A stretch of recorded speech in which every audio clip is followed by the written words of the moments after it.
یہ ایک ایسی کتاب ہے جس میں کوئی شک نہیں۔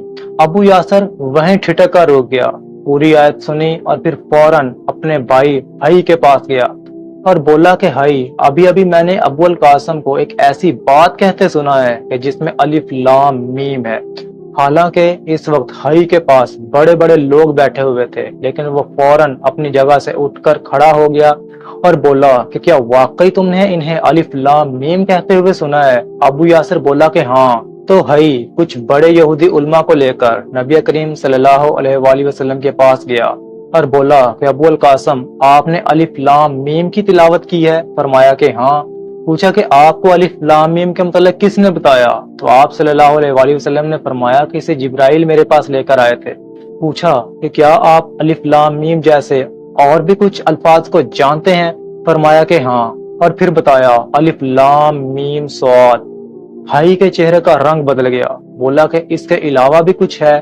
فرمایا کہ الف لام میم را۔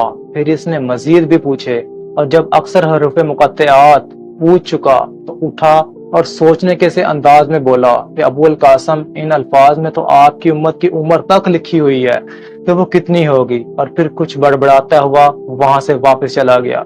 ان لوگوں کے علماء آسمانی علوم سے بہت زیادہ اٹیچ تھے، لیکن سیرت النبی صلی اللہ علیہ وآلہ وسلم کی اکثر کتابوں میں صرف سیاست، جنگ اور رسول اللہ صلی اللہ علیہ وآلہ وسلم کے چند ایک معجزات کے متعلق لکھا ہوا ہے، مگر آسمانوں اور زمین کے متعلق بہت ہی کم انفارمیشن ہے، کیونکہ لوگ اس قسم کی انفارمیشن کو سننا بھی نہیں چاہتے۔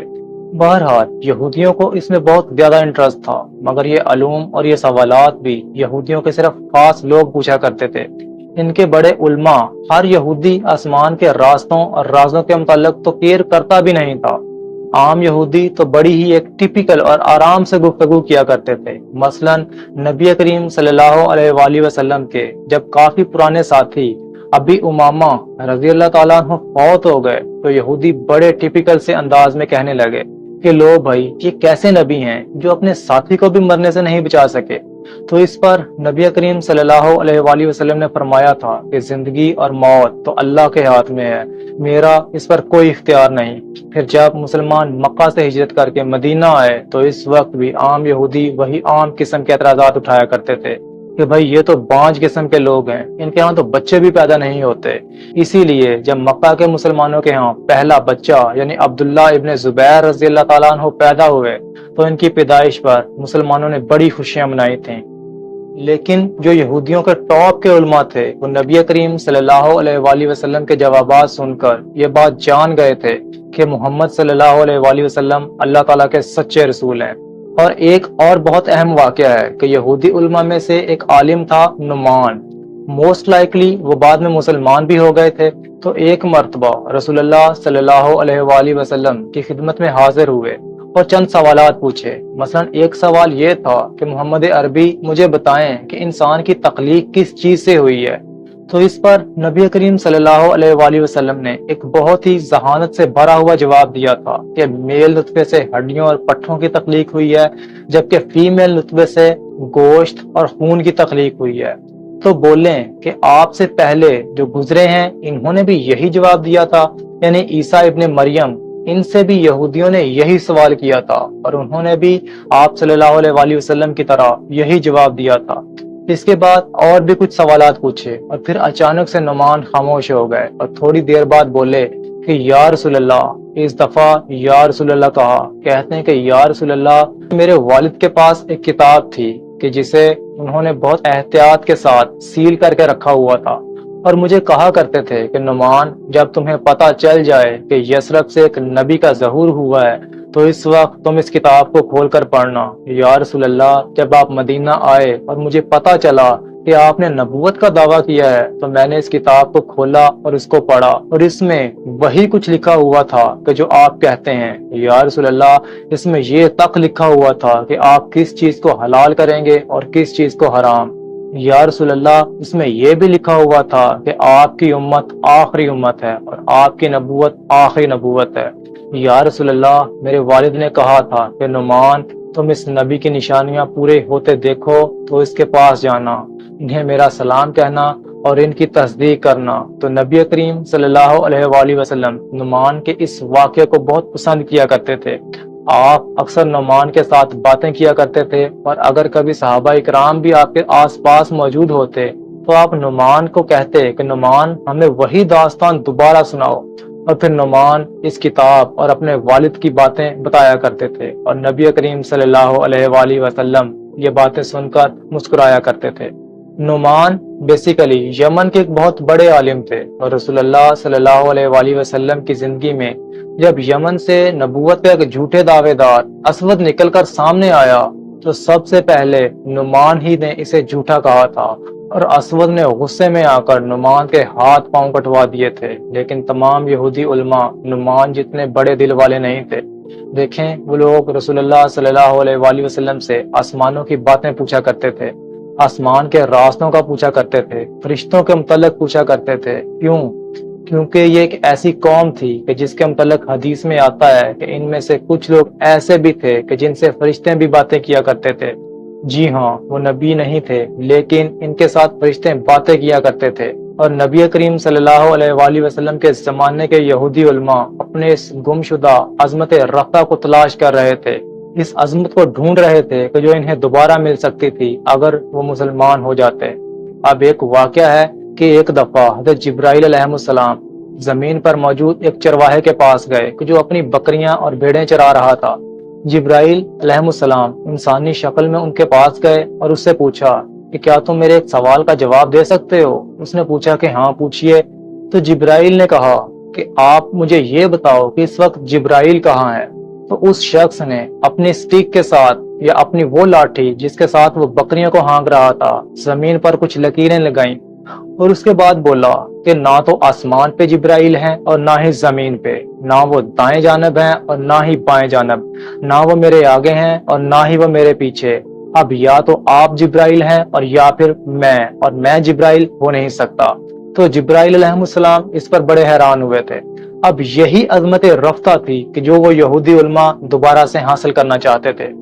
اب ایک مسلمان کے لیے یہ ممکن بھی ہے تو فرشتے اس کے پاس آئیں، لیکن وہ کیسے؟ یہ بات بھی حدیث میں آتی ہے۔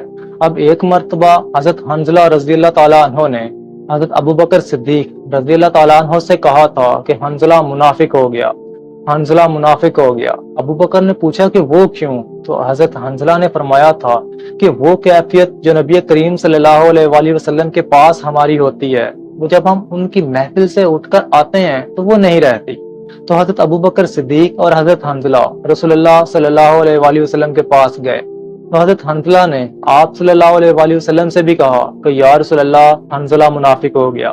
تو آپ صلی اللہ علیہ وآلہ وسلم نے فرمایا کہ وہ کیسے؟ تو حضرت حنظلہ نے عرض کیا کہ یا رسول اللہ، جب ہم آپ کے پاس ہوتے ہیں، آپ کی صحبت میں ہوتے ہیں، تو ہمیں جنت اپنی آنکھوں کے سامنے نظر آتی ہے، لیکن جب ہم اپنے کاروباروں، اپنے بیوی بچوں کے پاس واپس جاتے ہیں تو ہمیں سب کچھ بھول جاتا ہے۔ تو اس پر رسول اللہ صلی اللہ علیہ وآلہ وسلم نے فرمایا تھا کہ اگر تمہاری یہ کیفیت جو میرے پاس ہوتی ہے اس وقت بھی ہونی شروع ہو جائے جب تم اپنے گھروں میں ہو، تو یقین کرو کہ فرشتے تمہارے ساتھ آ کے مصافحہ کرنے لگ جائیں۔ تو یہودی اس کھوئی ہوئی عظمت رفتہ کو تلاش کر رہے تھے، لیکن اس عظمت رفتہ کے لیے انہیں مسلمان ہونا پڑنا تھا، اور مسلمان ہونے کا مطلب تھا اس ساری طاقت کو سرنڈر کر دینا کہ جو انہوں نے مدینہ میں رہ کر حاصل کی تھی۔ اس لیے پھر انہوں نے مسلمان ہونے کی بجائے ایک اور مسیحا کا انتظار کرنا شروع کر دیا کہ جو خود بھی آسمان کے راستوں کو کھولنے کی کوشش کرے گا، دجال کا، اور اس نے کھولنے بھی ہیں۔ اب یاد ہے کہ یہودیوں نے روح کے متعلق پوچھا تھا کہ جو آسمان کے ایک ایسے راستے سے سفر کرتی ہیں کہ جو 50,000 سال تک کا راستہ ایک دن میں طے کروا دیتا ہے۔ اب یاد کریں کہ دجال کے متعلق حدیث میں کیا آتا ہے کہ جب وہ آئے گا تو اس کا ایک دن ایک سال کے برابر ہوگا، اور روح کے لیے بھی ٹائم چینج ہوتا ہے اور دجال کے لیے بھی ٹائم چینج ہو جائے گا۔ اور یہی وجہ تھی کہ یہودی علماء نے مسلمان ہونے کے بجائے دجال کا انتظار کرنا شروع کر دیا۔ بائی دا ویز، یہ ایک بہت بڑی وجہ تھی کہ اللہ تعالیٰ نے دجال کو مدینہ میں داخل ہونے سے منع کر دیا تھا۔ جی ہاں، یہودیوں کی کتابوں میں لکھا ہوا تھا کہ آخری مسیحا کا ظہور مدینہ سے ہوگا۔ مسیحا کا ظہور مدینہ سے ہو گیا، یعنی نبی کریم صلی اللہ علیہ وآلہ وسلم، لیکن یہودی علماء نے انہیں مانا نہیں۔ یعنی نبی کریم صلی اللہ علیہ وآلہ وسلم کو ماننے سے انکار کر دیا، اور اس لیے وہ ایک نئے مسیحا کا انتظار کرنا شروع ہو گئے، یعنی دجال کا۔ لہٰذا اللہ تعالیٰ نے دجال کا مدینہ میں داخل ہونا ہی ممنوع کر دیا۔ حدیث میں آتا ہے کہ دجال مدینہ میں نہیں آ سکے گا، لہٰذا یہودیوں کے پاس کوئی بھی آپشن نہیں بچا تھا سوائے نبی کریم صلی اللہ علیہ وآلہ وسلم پر ایمان لانے کے، کیونکہ ان کے علاوہ مدینہ میں کوئی اور مسیحا تھا ہی نہیں۔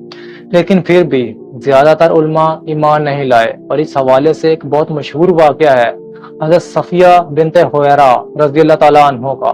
وہ بتاتی ہیں کہ میرے والد اور چچا یہودیوں کے بہت بڑے عالم تھے اور مجھ سے بہت پیار کیا کرتے تھے، یہاں تک کہ جب گھر میں ہم سارے بچے کھیل رہے ہوتے تو وہ باقیوں کو گود میں اٹھائیں یا نہ اٹھائیں، لیکن مجھے ضرور اٹھایا کرتے تھے۔ تو ایک دن جب رسول اللہ صلی اللہ علیہ وآلہ وسلم ہجرت کے بعد پہلی مرتبہ مدینہ آئے تو صبح صبح میرے والد اور چچا ان سے ملنے کے لیے قباء کی طرف گئے، اور ان کی واپسی کہیں رات کے وقت عشاء کے بعد ہوئی، اور انہیں دیکھنے میں لگ رہا تھا کہ جیسے وہ بالکل تھکے ماندے ہیں، گرتے پڑتے لڑکھڑاتے ہوئے جا رہے ہیں۔ ہر روز کی طرح میں بھاگ کر ان کے پاس گئی، لیکن حیران رہ گئی کہ دونوں میں سے کسی ایک نے بھی مجھے بلایا تک نہیں، اور میں وہیں کھڑی ہو کر انہیں دیکھنے لگی۔ تو چچا نے والد سے پوچھا کہ کیا خیال ہے، کیا یہ وہی ہیں؟ والد نے جواب دیا کہ بغیر کسی شک کے یہ وہی ہیں، یعنی آخری نبی۔ تو چچا نے پھر سے پوچھا کہ ہمیں اب کیا کرنا چاہیے، ان کی بات مان لینی چاہیے؟ تو والد بولے کہ نہیں، مرتے دم تک نہیں۔ اب کیوں نہیں ماننا چاہیے تھا؟ اس کی بہت ساری وجوہات ہیں، کچھ پولیٹیکل، کچھ فائنینشیل اور کچھ ایسٹرونومیکل۔ وہ لوگ ایک بار پھر سے رشتوں کی دنیا سے باتیں کرنا چاہتے تھے، اور نبی کریم صلی اللہ علیہ وآلہ وسلم کا راستہ اسلام سے ہو کر جاتا تھا، سب کچھ سرنڈر کر دینے کے بعد، جبکہ وہ اس ٹیکنیک کو استعمال کرنا چاہتے تھے کہ جو آگے دجال نے کرنی بھی ہے، سیدھا آسمان کے دروازوں کے ساتھ چھیڑ چھاڑ، وقت کے ساتھ چھیڑ چھاڑ۔ یہاں میں آپ لوگوں کو ایک اور بات بتانا چاہوں گا کہ یہی صفیہ تھیں کہ جن کی نبی کریم صلی اللہ علیہ وآلہ وسلم کے ساتھ شادی بھی ہوئی تھی۔ اب واقعہ انتہائی زبردست ہے کہ ایک رات حضرت صفیہ رضی اللہ تعالیٰ عنہ نے ایک خواب دیکھا کہ چاند آسمان سے اتر کر ان کی گود میں آ گرا ہے۔ تو جب یہ خواب مسلمان ہونے سے پہلے انہوں نے اپنے شوہر اور اپنے باپ کے سامنے پیش کیا تو انہوں نے اسے ایک بڑا ہی زوردار تھپڑ مارا اور کہا کہ کیا تم مدینہ کے بادشاہ سے شادی کرنا چاہتی ہو؟ اور اس تھپڑ کا نشان ان کے چہرے پر بن گیا۔ اس خواب کے کچھ عرصہ کے بعد خیبر کی لڑائی ہو گئی، رسول اللہ صلی اللہ علیہ وآلہ وسلم کو فتح نصیب ہوئی، اور صفیہ رضی اللہ تعالیٰ عنہ نبی کریم صلی اللہ علیہ وآلہ وسلم کے نکاح میں آ گئی، اور اس وقت تک ان کے چہرے پر تھپڑ کا وہ نشان موجود تھا۔ تو نبی کریم صلی اللہ علیہ وآلہ وسلم نے صفیہ سے پوچھا کہ یہ کیا ہے؟ تو اس وقت انہوں نے اپنا وہ خواب سنایا کہ یا رسول اللہ، ایسے ایسے میں نے خواب دیکھا تھا اور میرے شوہر نے اس وقت مجھے تھپڑ مارا تھا۔ بہرحال کچھ یہودی علماء ایسے بھی تھے کہ جنہوں نے نبی کریم صلی اللہ علیہ وآلہ وسلم کی دعوت پر اپنا سر جھکا دیا تھا، مثلا عبداللہ ابن سلام رضی اللہ تعالیٰ عنہ۔ اور روایات سے پتہ چلتا ہے کہ وہ بھی رسول اللہ صلی اللہ علیہ وآلہ وسلم کے پاس آئے، اور ظاہر ہے کہ وہ ایک بہت بڑے عالم تھے، اس لیے کچھ ایسے سوالات کیے کہ جن کے جواب صرف ایک نبی ہی دے سکتا تھا۔ جب اپنے جوابات مل گئے تو مسکرا کر مسلمان ہو گئے اور کہنے لگے کہ یا رسول اللہ، اللہ کی قسم، جب میں نے آپ کو دیکھا تھا تو اسی وقت سمجھ گیا تھا کہ باخدا اس چہرے والا شخص کبھی جھوٹا ہو ہی نہیں سکتا۔ میں آپ پر ایمان لاتا ہوں، لیکن میری ایک درخواست ہے، ابھی باقی یہود کو مت بتائیے گا کہ میں مسلمان ہو گیا ہوں، ورنہ وہ اس بات کو کوئی اور ہی رنگ دے دیں گے۔ جب اس واقعے کو کافی دن گزر گئے تو نبی کریم صلی اللہ علیہ وآلہ وسلم نے یہودی علماء کے گروپ کو اپنے پاس بلوایا، انہیں اپنی رسالت کے متعلق آگاہی دی، اور وہ لوگ آپس میں ایک دوسرے کی طرف طنزیہ انداز میں دیکھ کر پوچھنے لگے کہ بھائی، ہم تو انہیں نہیں جانتے، کیا تم انہیں جانتے ہو؟ یعنی وہ اپنی طرف سے ایسے ریئیکٹ کرنے لگ گئے کہ جیسے انہیں تو پتہ ہی نہیں کہ ابو القاسم ہیں کون۔ جب 3 مرتبہ انہوں نے ایسا کہا تو نبی کریم صلی اللہ علیہ وآلہ وسلم نے پوچھا کہ اچھا، اگر مجھے نہیں جانتے تو کیا تم عبداللہ بن سلام کو جانتے ہو؟ تو کہتے ہیں کہ ہاں، کیوں نہیں، وہ تو ہمارے ایک بہت بڑے اور معتبر عالم ہیں اور ایک بہت عظیم بزرگ کے بیٹے ہیں۔ تو اس پر رسول اللہ صلی اللہ علیہ وآلہ وسلم نے ابن سلام کو آواز دے کر بلایا اور کہا کہ اچھا، عبداللہ تو پھر مسلمان ہو چکے ہیں۔ تو اچانک یہودی خاموش ہو گئے، مگر پھر